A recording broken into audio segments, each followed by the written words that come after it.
Welcome back to MPB's Boot Camp for Algebra 1. I am Miss Killen here to help you as we get ready for those end-of-year quizzes, tests, or exams. So here we go.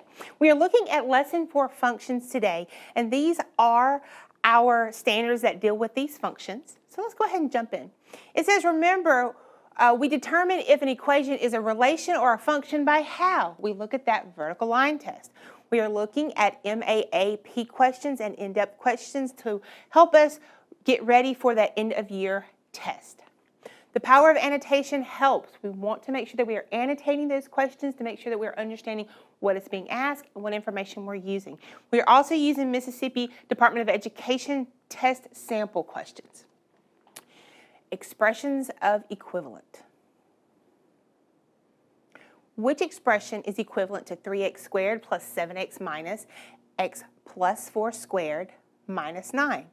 This is a wonderful example of our Desmos skills. So let's go ahead and pull up Desmos. And we can see when we pull Desmos that we can plug this in. So my first one that I'm going to put in Desmos is my question. So I have 3x squared plus 7x minus parentheses x plus 4 squared minus 9. So this is my original question. We want to know which one is going to be equivalent to this already graph. So that means anything that's equivalent is going to lie right on top of this red graph. So let's go ahead and put our answer choices in and see which one lies on top of this red one. Here we go. So let's put our first answer choice in, which is 2x squared plus 7x minus 25. Well, obviously the blue is not on top of the red one. It does not have the same zero, so it is not the answer. So let's put the next one. The next one is 2x squared plus 7x plus 7. That one's smaller, and it's not even touching my x-axis, so I know that is not the answer. Let's look at the next one. 2x squared plus 6x plus 7. Oops, I have plus 7. There we go. My purple one does not touch the x-axis, does not lie on the red graph completely, so that one is not the answer. So let's go ahead and check the last one, because sometimes you will have none of the above. You will have opportunities to have that none of the above as your answer, so you always want to double check all of your answer choices. So here we go. Let's try this one. So I have 2x squared minus x minus 25. Uh-oh, I only see one. What happened? Let's click off the black color, and there's my red one. When I click it back on, so it does lie right on top of that red graph, so I know that my last answer choice is the correct one. So let's go ahead and plug that into our answer. So this one is the answer. Good job. Let's look at the next one. Again, another expressions of equivalence. Which expression is equivalent to x minus 6 times 2x squared minus 3x plus 4? Now, there are multiple ways we can do this. We can always distribute using our FOIL method. We can use our box method. Remember our box method? We put the largest one on top like this, and then put it like this, and then multiply from top to side, and then add diagonally, or we can use our technology tool.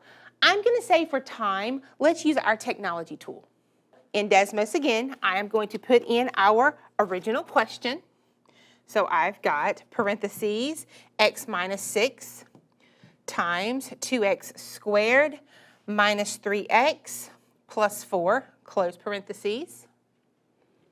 Miss Killen, I only see part of it. So then I am going to zoom out. Whoa, there you go. There is what we are looking for. So now let's go ahead and put our answer choices in. Let's try that first answer choice, which is 2x squared minus 2x minus 2. Now, I want us to look at our answer choices A and B. obviously they're going to be a parabola because it's x being squared. So I can go ahead and say my possible answer choices cannot be A or B because I don't have a parabola as my original. So I'm going to go ahead and mark off A and B as it is. So then we can look at C and D. Let's try C and D. So I have 2x to the third, and then I have minus 3x squared plus 4x minus 6. It has the same shape, but it's not the same one we're looking for. It has been lifted and it's a little smaller than our original. So I'm going to take that one off and put in my last one. So we have 2x to the third minus 15x squared plus 22x minus 24. I only see one, so let's go ahead and take the purple off. There's the red one. So I can see that my last answer choice is the one that is equivalent. Good job. Remember what the graph of a function looks like and how we can test it. We are using those vertical line tests. With that vertical line test, when we draw those vertical lines, it can only touch the graph one time. Good job. We're selecting boxes of transformations.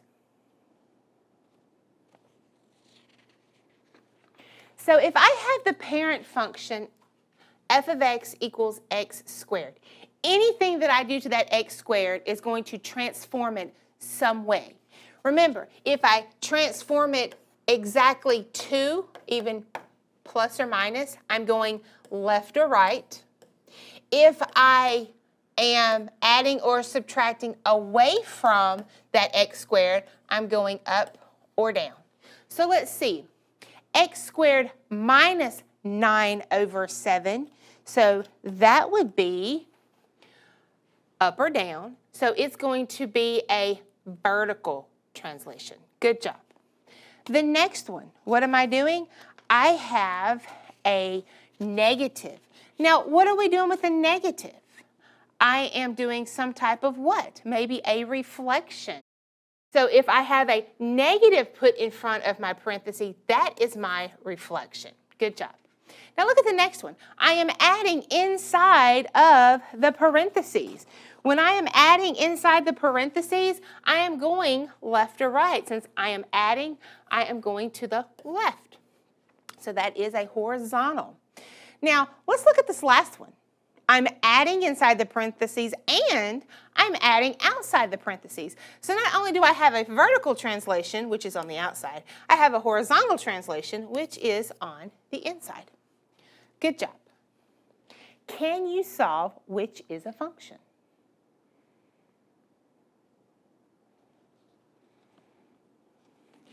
The table shows two sets of numbers, set A and set B.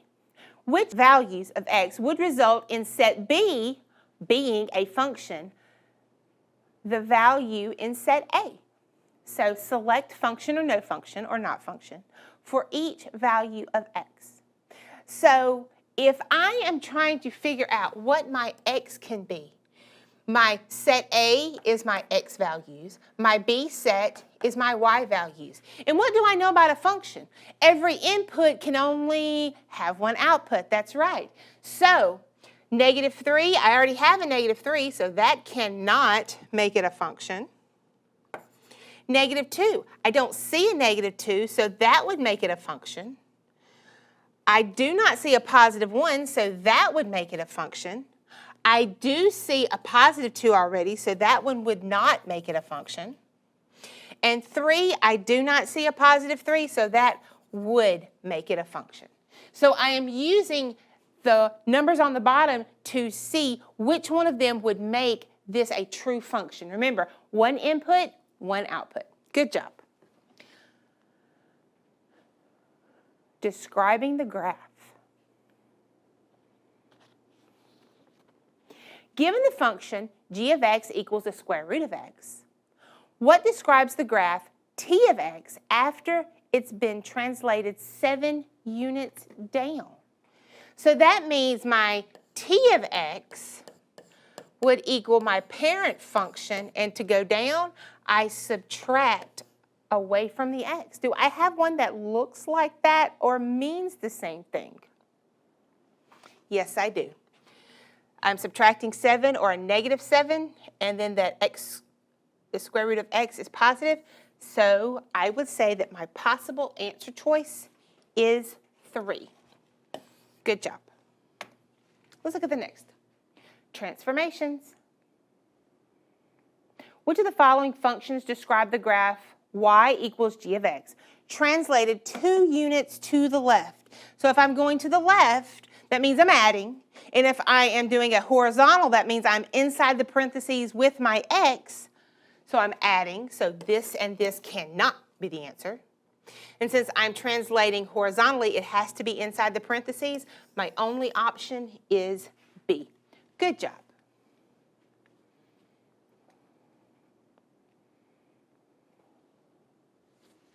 Given h of x equals 4x minus the square root of x squared plus 16, what is the value of h of 3? This is a calculator skill, meaning everywhere in this function, I put a 3 in place of the x, and I plug that straight into my calculator. When I plug that straight into the calculator, I get 12 minus the square root. 3 squared is 9 plus 16, and I have the square root of 25 is 5. 12 minus 5 is 7. Good job. Consider the function.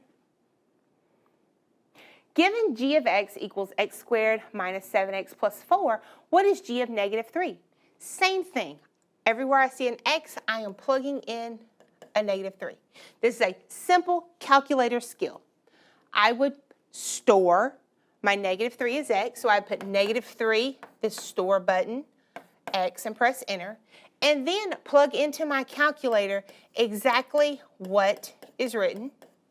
And g of negative 3 equals 34. Good job. I am so glad that you joined us here at MPB to review for our boot camp, and as always, have a great day.